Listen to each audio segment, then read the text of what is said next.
Voici comment cuire des steaks juteux et tendres comme du beurre avec des frites ultra croustillantes cuites à la perfection. On commence par ce qui prend le plus de temps, c'est-à-dire la préparation des frites maison. Après avoir lavé et épluché 6 grosses pommes de terre, je les tranche finement avant de les couper en frites.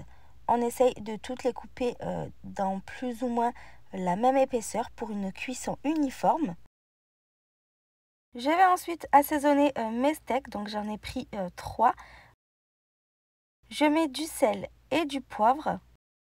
Je malaxe bien les steaks pour les en imprégner. Je les retourne ensuite de l'autre côté et je refais la même chose. Donc je mets un petit peu de sel et un petit peu de poivre. Attention quand même à ne pas en mettre trop.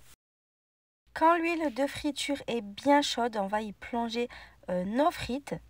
Cuisez-les en 2 ou 3 fois pour ne pas trop surcharger votre friteuse. Et pareil pour les steaks, une fois que l'huile est bien chaude, on les dépose dans la poêle. Je les laisse à peine colorer sur la première face, donc je les laisse une petite minute et je les retourne.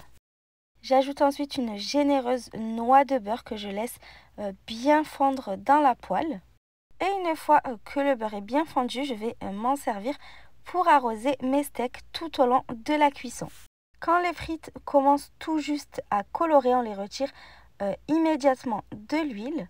On les réserve sur une plaque de cuisson avec du papier absorbant et on les sépare bien. N'hésitez pas à retourner vos steaks régulièrement sans jamais cesser de les arroser de beurre. Après 5 à 6 minutes de cuisson, selon comment vous les préférez, vous pouvez les retirer.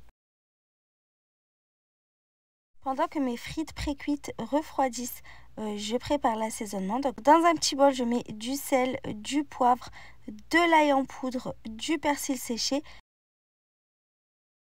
Et je termine avec du paprika. Je n'ai plus qu'à bien mélanger le tout et l'assaisonnement est prêt. Je le réserve donc de côté. Quand les frites ont bien refroidi, on les replonge dans l'huile cette fois jusqu'à ce qu'elles soient complètement dorées. C'est le secret pour des frites ultra croustillantes. Donc toujours faire une cuisson en 2 fois.